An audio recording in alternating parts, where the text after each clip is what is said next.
Jide tried to live like everything was normal, but nothing was normal anymore. The money kept coming more than before, faster than before, almost like it was trying to prove something, like it wanted him to trust it fully, to depend on it completely. And slowly, he did. His life became something he used to only dream about. Good food, a clean house, respect. And people now greeted him differently. Even Tolu started relaxing again, smiling more, talking about the future like it was finally real. But Jide was not at peace. Because every night, when everywhere became quiet, when the world slowed down and people slept, he would feel it. That same presence, that same silent pressure, like something was waiting, watching, expecting. One night, it didn't just feel like presence anymore. It became a call. Not a phone call, not a voice he could explain, just something pulling his attention toward a direction he couldn't name. He sat up slowly on the bed, his eyes open, his breathing steady but heavy.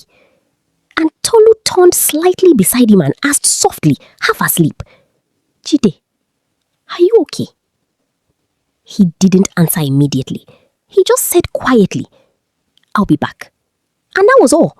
No explanation, no eye contact. He stood up, wore his slippers, and stepped outside into the night. The air felt different, too still, too calm. And even the usual sounds of the city felt far away, like he had stepped into a different space entirely. Then he saw him, the man, standing across the road, still waiting. And Jide didn't act surprised, didn't ask questions. He just walked toward him. "You are ready," the man said calmly. And Jide nodded slowly and replied, "I think so." The man turned immediately and said, "Follow me." And there was no discussion, no delay.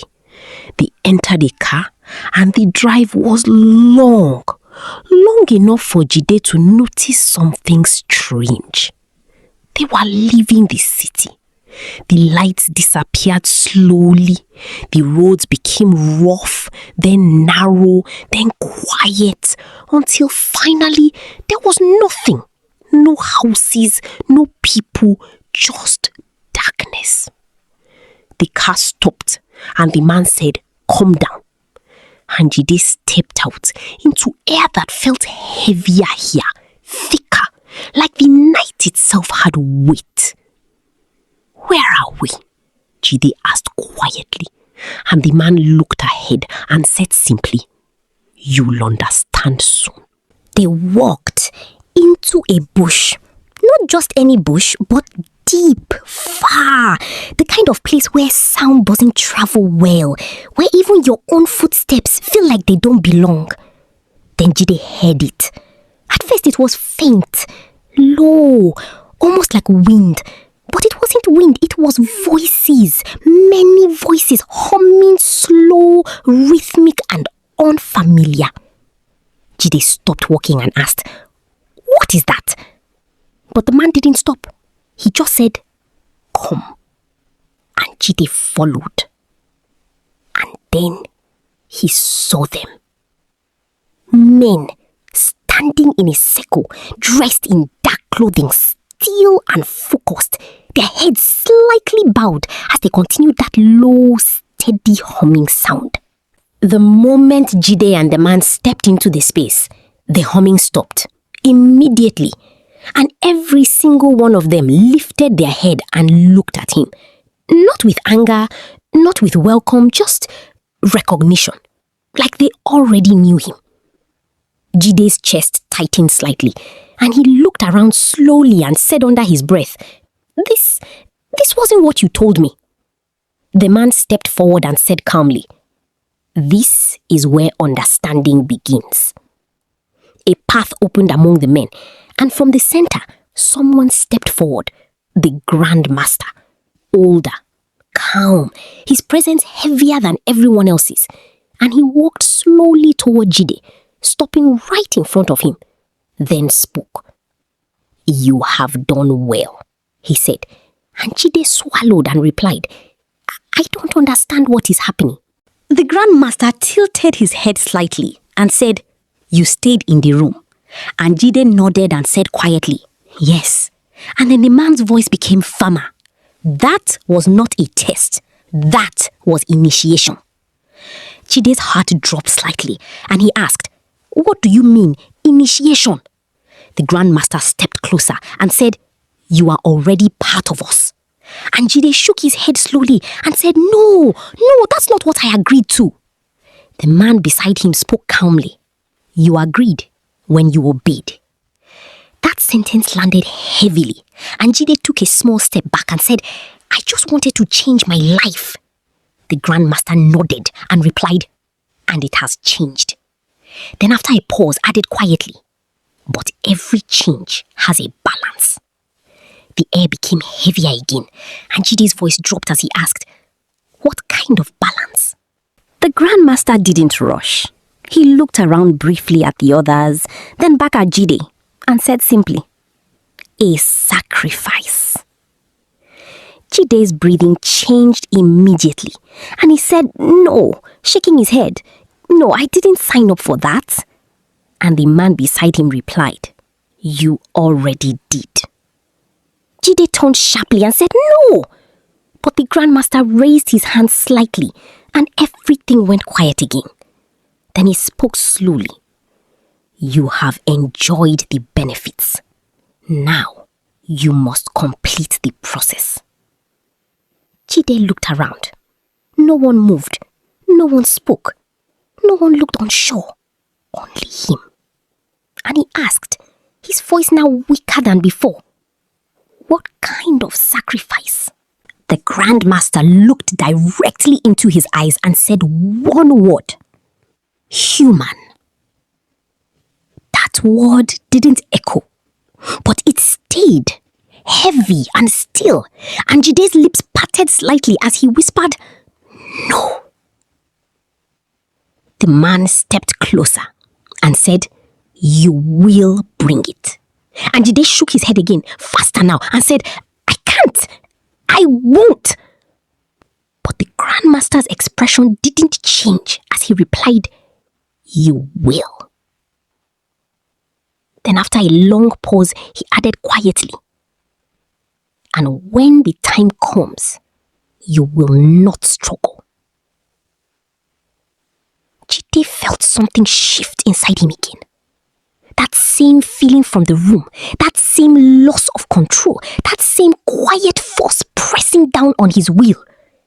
And he whispered, Who do you want?" The Grand Master stepped back slightly and said, "That you will decide." Then the humming started again, slow, low, closing the moment. And the man touched Jide lightly on the shoulder and said, "Let's go." And Jide didn't argue, didn't speak. He just followed. But this time, he knew something had changed. Not outside, but inside him. Because the moment they left the bush, a single thought entered his mind. Clear, heavy, uninvited. And it didn't leave. Jide didn't sleep that night. He lay beside Tolu, eyes open, staring into the dark. But he wasn't seeing the room, wasn't hearing the quiet breathing of his children, wasn't even feeling his own body the way he used to. Because that one thought, it stayed, clear, heavy, uninvited. And it didn't shout, it didn't force itself. It just sat there in his mind like it belonged. A sacrifice.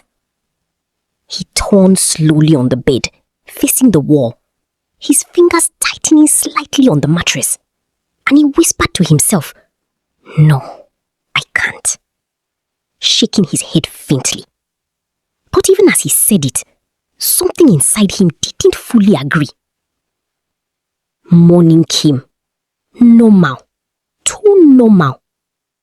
Tolu was in the small kitchen area, preparing food, moving like nothing was wrong. like life had finally returned to them. And she turned when she saw him and said quietly, "You didn't sleep." Jide forced a small nod and said, "I'm fine." But she looked at him for a second longer than usual, then said, "Jide, this money, where is it coming from?" The question stayed in the air, and Jide didn't answer immediately. He just said finally, avoiding her eyes, "I told you, walk." And Tolu didn't respond. She just nodded slowly. But this time, her silence was different. It wasn't tired.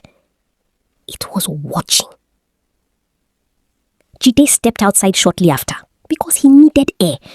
But even outside, that thought followed him. He tried to distract himself. He went to check the house he built, he counted money, he made calls, he even laughed with people who now respected him. But nothing worked, because the moment he was alone again, it came back stronger, clearer. Then something worse started happening. The idea began to feel normal. It didn't shock him the way it did the night before. It didn't scare him the same way. It just stayed, waiting, growing. That evening, he sat in his car, engine off, staring ahead, his mind heavy with thoughts he didn't want to accept. And he told himself quietly, just ignore it. Just live your life. You don't have to do anything.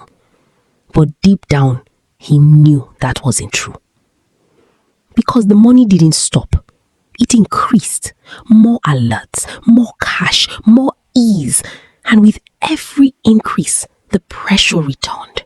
Balanced, silent, unavoidable. Then the dream started. Not loud, not clear, but enough. He would see himself standing in that same bush, the circle, the humming, the grandmaster, waiting. Not rushing him, just waiting. Like time didn't matter. Like they knew he would come back. Jide woke up from one of those dreams breathing slowly. Not in panic, but in realization. This was not something he could ignore. This was something that would wait until he gave in. And then, one afternoon, he went to visit his mother. It wasn't planned. Not really. He just found himself there. And she welcomed him with warmth. The kind that only a mother gives. The kind that doesn't ask questions before it shows love. "Jide, you look good," she said, smiling softly. "Things are better now?" And Jide nodded slowly and replied, "Yes, things are better." She sat beside him and said gently, "I prayed for you. I knew things would change." And that sentence hit him in a place he wasn't ready for. He looked at her, really looked at her, simple, calm, unaware. And for a moment, everything inside him resisted, and he whispered under his breath, "No." But she didn't hear him. She just said warmly, "Eat first. You've lost weight." And stood up and walked away slowly. Jide watched her move around gently, still talking softly, still trusting him completely. And something inside him broke. Not loudly, not dramatically, just quietly. Because in that moment, the thought came back again, stronger than ever. And this time it didn't feel like a suggestion. It felt like a direction. Jide stood up slowly, his chest rising and falling steadily, his hands slightly tense. And he looked around the small room, then back at her, his mother, still moving around gently, still trusting him. And that was when he understood something. This was the price. Not money, not comfort, not time, but something deeper, something that would stay with him forever. His eyes closed briefly, then opened again.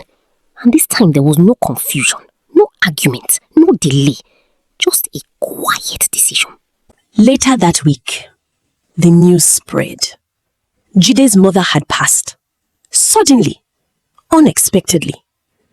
And people came, neighbors, family, friends, everyone. And they cried, they questioned, they comforted each other. But Jide stood there, calm, still, present, but not present. The burial was grand, too grand. Food, music, crowd, everything done properly, even more than expected. And people praised him, saying he did well and he honored his mother and he is a good son. And Jide had all of it. But none of it touched him. Because deep inside, he knew the truth. And that truth didn't shout. It just sat there, quiet, heavy, permanent. And for a while, life continued. Money increased again, comfort returned stronger than before. Everything looked perfect. But perfection doesn't stay silent forever. Because exactly 1 month later, something changed. At night, Jide started hearing footsteps, soft and slow, inside the house. And he ignored it at first. Then it happened again and again. Then one night, he heard something else. A voice, low, familiar, calling his name. Jide. His body went cold because he knew that voice. He didn't need to see, he didn't need to confirm, he already knew. And that was the moment Jide understood that some prices are never truly paid in full. Jide. Jide didn't move when he heard his name. He sat on the edge of the bed, his body still, his eyes fixed on nothing, his breathing slow but heavy, like every breath carried something he could no longer hide from. Jide. The voice came again, soft, familiar, closer this time, and he turned slowly. But the room was empty. Tolu was asleep beside him. The children were in the next room. Everything looked normal. But nothing felt normal. Because the voice didn't stop. It followed him into the bathroom, into the sitting room, and even when he stepped outside, it followed. At first, it only called his name. Nothing more. No anger, no shouting. Just presence. But that was worse. Because silence with memory is louder than noise. Days passed and Jide stopped sleeping properly. His eyes became heavy, his movements slower. He started talking less, avoiding everyone, avoiding even himself. Tolu noticed and she couldn't ignore it anymore. One evening, she stood in front of him, blocking his path, and asked, her voice firm now, not soft like before, "Jide, what is going on?" Jide looked at her, but not fully, and said, "I'm fine." But she shook her head immediately and said, "No, you're not fine. You don't sleep, you don't talk, you don't even look at your children anymore." And Jide stayed quiet. Then she said the one thing he wasn't ready to hear.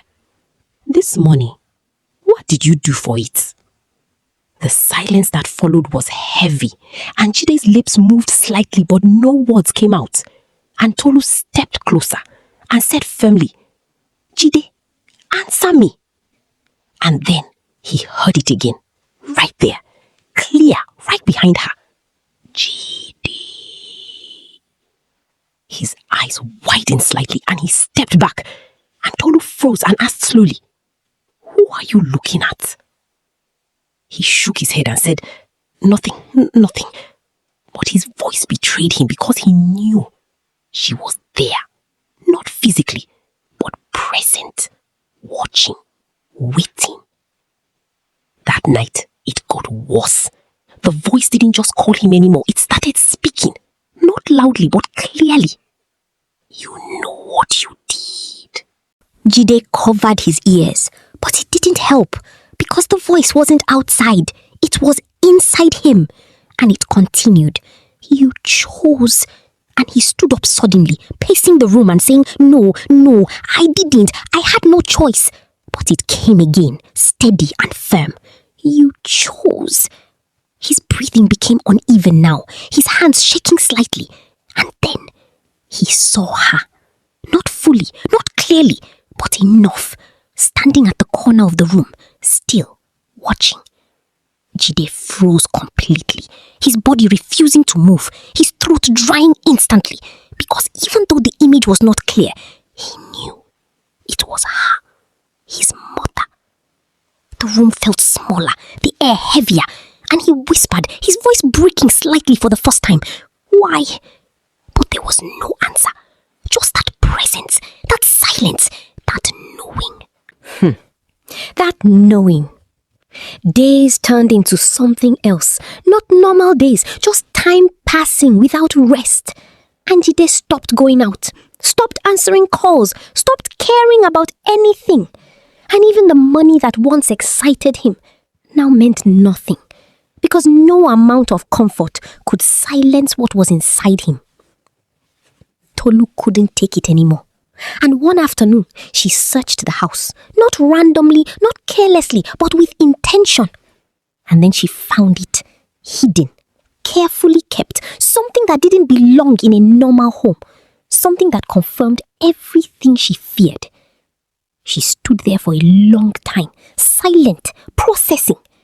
Then she walked out, packed her things, packed the children's things. And when she approached Jide, who sat in the sitting room staring at nothing, she said simply, "I'm leaving." He didn't react immediately. Then slowly he turned and asked, "Where?" And she said, "To my father's house." And he blinked slowly and asked, "Why?" And Tolu looked at him, her eyes calm but final, and said, "Because I don't know who you are anymore." She adjusted the bag on her shoulder and said, "You brought something into this house, and I won't let it destroy my children." And Jide tried to speak, but nothing came out, because deep down, he knew she was right. Tolu didn't wait for another response. She took the children and she left, and the door closed, and the house became quiet. Too quiet. Jide sat there alone. The money, the house, the life he thought he wanted, all around him. But none of it mattered anymore, because he was not alone. Do not resist. And his chest tightened as he said softly, "This is not normal."